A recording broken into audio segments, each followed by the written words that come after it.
Bonjour, dans cette vidéo, on va regarder ensemble comment rajouter un petit menu en haut à gauche afin de nous permettre d'ouvrir le truc de navigation sans avoir à nécessairement faire un drag comme ça, donc juste en cliquant sur le petit bouton en haut.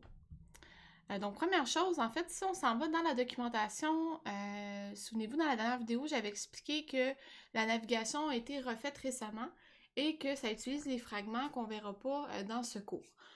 Donc, si on va voir dans la documentation pour la partie Navigation Drawer, donc c'est la même page que la dernière fois, on voit qu'ici on a un App Bar, ensuite si on descend, on a un Toolbar, ici, et un petit peu plus bas, on a Action Bar.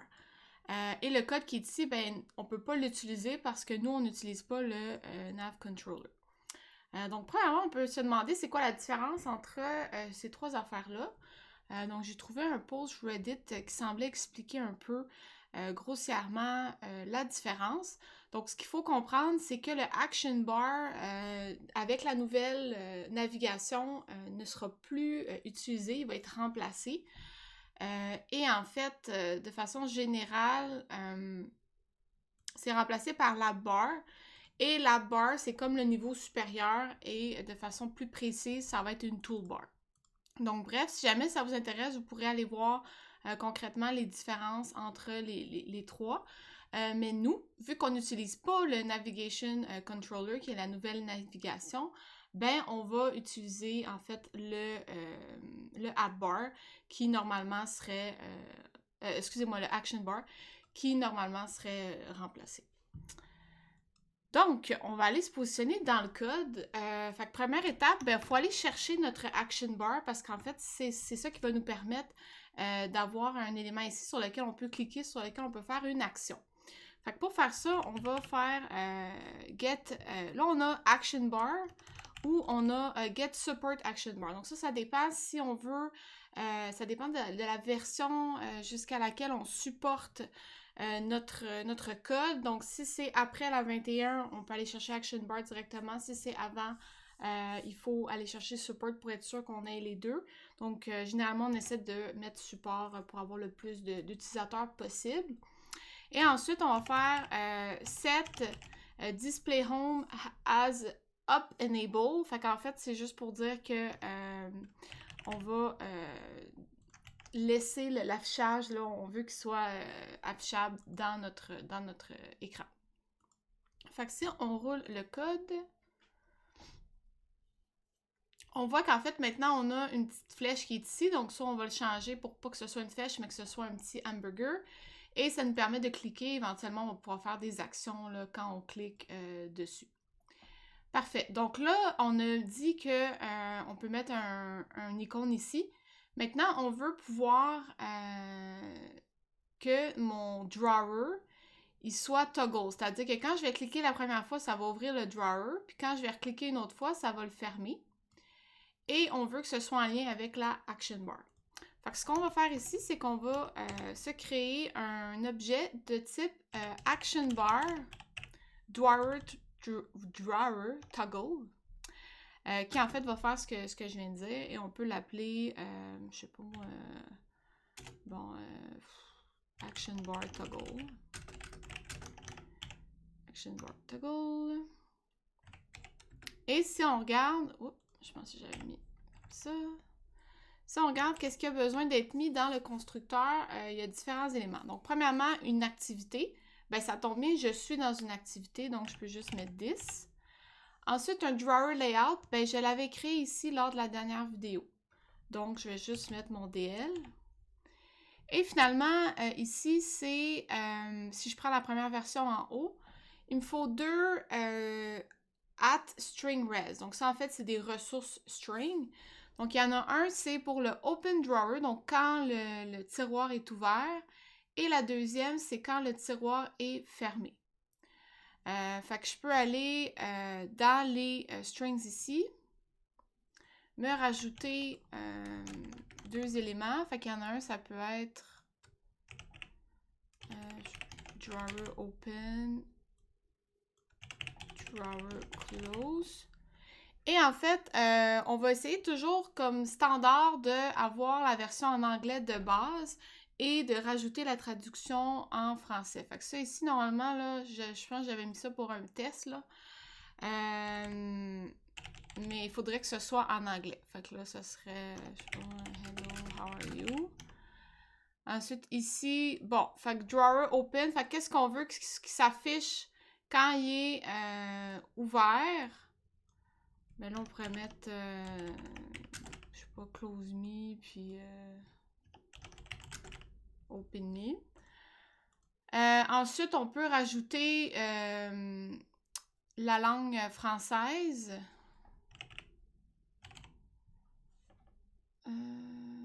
It's French in Canada. Si.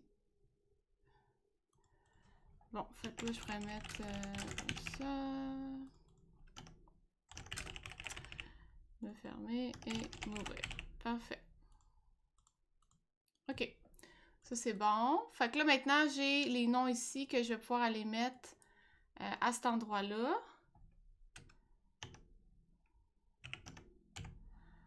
R.string.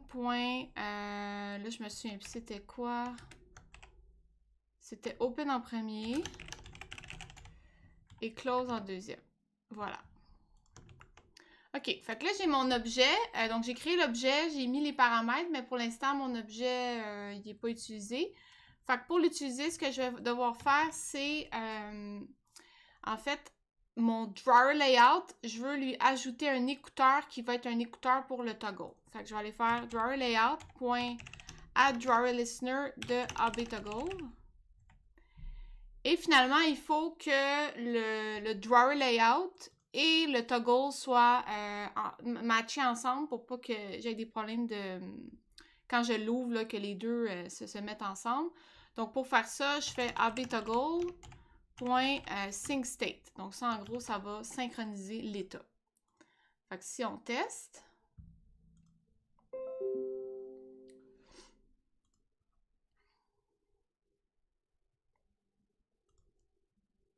OK. Fait que là, vu que j'ai changé le nom de mon string, j'ai un petit problème. Juste vérifier c'est où que je l'utilisais.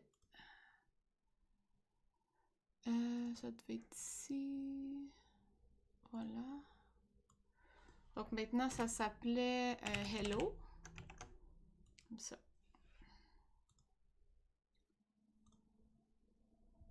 OK. Fait que là, j'ai mon petit menu ici. Évidemment, quand je clique dessus, ça fait rien parce que j'ai pas encore mis le clic. Mais si j'ouvre mon menu ici, tranquillement, l'effet est vraiment cool, là. Le petit hamburger, il devient une flèche. Et quand je le ferme, ben là, il redevient un menu hamburger. Donc, tout ce qui va me rester à faire, c'est d'implémenter le fait que quand je clique dessus, ben c'est à ce moment-là que le truc s'ouvre et se ferme. Avant de poursuivre avec le clic, si on regarde dans la documentation ce qu'on vient d'utiliser, c'est-à-dire Action Bar, Drawer, Toggle, on va avoir beaucoup d'informations qui vont être assez utiles. Premièrement, ce qu'il nous dit, c'est qu'il va falloir surcharger les deux méthodes qui sont ici, donc onOption item selected et onConfiguration change. Il nous mentionne aussi qu'il va falloir appeler SyncState dans le onPoseCreate. Donc, on va faire ça juste après. Et si on descend, on a plus d'informations sur les fameux paramètres qu'on a fournis. Fait que l'activité et le drawer layout, c'est assez évident, mais c'était quoi les strings qu'on nous demandait de donner? Parce que si on regarde dans l'exemple, les strings qu'on a mis ne s'affichent nulle part. Donc, en fait, on nous dit que c'est pour l'accessibilité. Donc, l'accessibilité, c'est assez large. Ça peut être des personnes qui ont des difficultés avec la vue, donc qui sont pas nécessairement non-voyants, mais juste qui ont la difficulté avec ça. Donc, ça peut être vraiment assez large pour ça. Donc, c'est un peu comme quand vous avez une image sur un site web, ben, si jamais l'image load pas ou qu'il y a un problème ou que la personne ne voit pas bien, ben, vous avez un alt, donc alternatif, qui permet de donner une petite description pour l'usager. Donc Donc voilà, fait qu'on va retourner au code. Donc première étape, on va aller surcharger on option item selected. Donc pour faire ça, en fait, on va venir se positionner à l'extérieur du onCreate. On va faire clic droit generate, override methods et on va commencer à écrire on option item selected.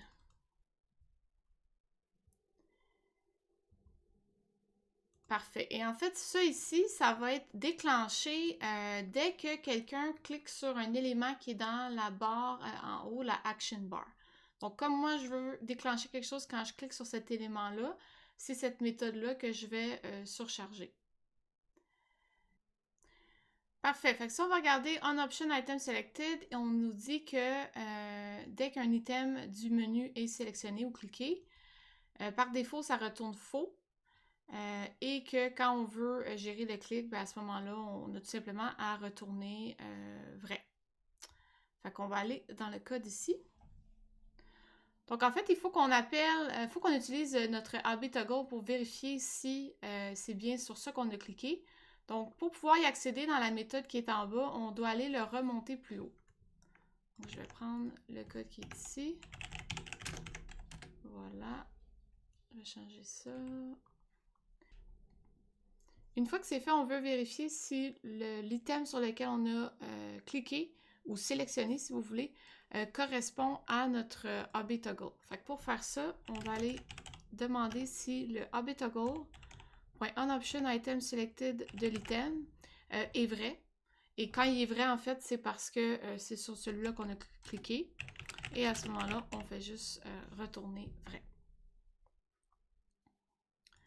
Donc, si on reteste avec simplement cette méthode-là qui a été surchargée, on voit que maintenant, on arrive à avoir le bouton qui permet d'ouvrir et fermer le menu de navigation.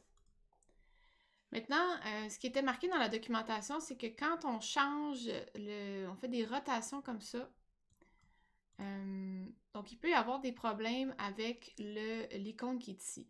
Par exemple, présentement, le menu est ouvert, mais l'icône affiche comme s'il était fermé. Puis là, si je clique, on voit que ça redevient le menu hamburger, fait que c'est correct, mais ça peut amener des problèmes. Fait que pour éviter ces problèmes-là, il va falloir surcharger deux autres méthodes.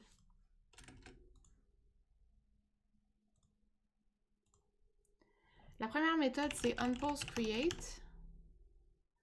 Et la deuxième méthode, c'est onConfigurationChange. Fait que je vais les faire séparer là,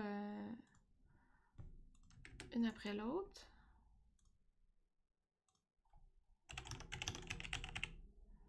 Voilà. OK. Fait que dans le onPoseCreate, ce qu'on nous disait dans la documentation... OK, donc ce qu'on nous disait, c'est d'appeler SyncState. Fait que c'est ça qu'on va faire. Donc, ici, on va vouloir faire un sync sur notre objet de toggle. Et ensuite, pour le onConfigurationChange, on peut aller voir dans la documentation encore une fois. OK, donc dans la documentation, on nous dit en fait que si sur le périphérique, la configuration change pendant que l'activité est en cours, ça peut causer des problèmes. Donc, c'est pour ça qu'il faut appeler cette méthode-là. Donc, dans la méthode, on va tout simplement écrire que si la configuration de notre toggle change, ben à ce moment-là, on fait tout simplement lui passer la nouvelle configuration. Et une question qui peut revenir, c'est pourquoi est-ce que je fais le toggle si j'ai déjà le super? Donc, super, c'est pas pareil, hein, c'est le parent. Nous, on veut vraiment s'assurer que la configuration pour le toggle, qui est celui qu'on vient d'implémenter, match là, avec tout changement qui pourrait arriver. Parfait, fait que si on le teste, je vais juste le remettre dans le bon... OK, fait que là, si je l'ouvre, ça fonctionne encore. Si je l'ouvre comme ça et je change la configuration, je vois que maintenant, la flèche qui est ici a bien suivi et je n'ai plus le problème que j'avais tantôt. Dernier truc qu'on pourrait vouloir faire, en fait, c'est que quand le menu s'ouvre et se ferme, je voudrais savoir si, en fait, si le menu est fermé ou si le menu est ouvert pour pouvoir faire une certaine action. Donc, par exemple, je pourrais décider d'afficher des éléments, les pousser à droite ou changer le titre qui est en haut ou autre chose. Donc, comment est-ce que je fais pour savoir si le menu est ouvert ou fermé? On pourrait dire, ben, c'est facile, on va juste regarder si tu cliques ici. Ben non, parce que des fois, l'usager, au lieu de cliquer, il peut tirer comme ça vers la droite. Donc, on a besoin de surcharger deux autres méthodes si on veut savoir si le tiroir est ouvert ou fermé. Et ces méthodes-là, c'est onDrawerOpen et onDrawerClose. Alors, pour faire ça, en fait, il faut venir dans le toggle qu'on s'est créé au départ. Et on va aller ici surcharger à l'intérieur du toggle. Voilà, et là on va venir ici, generate override methods. Donc onDrawer open, onDrawer close. On pourrait aussi dire, ben s'il fait un slide, je veux faire tel truc, donc c'est possible. Il y en a d'autres qui existent.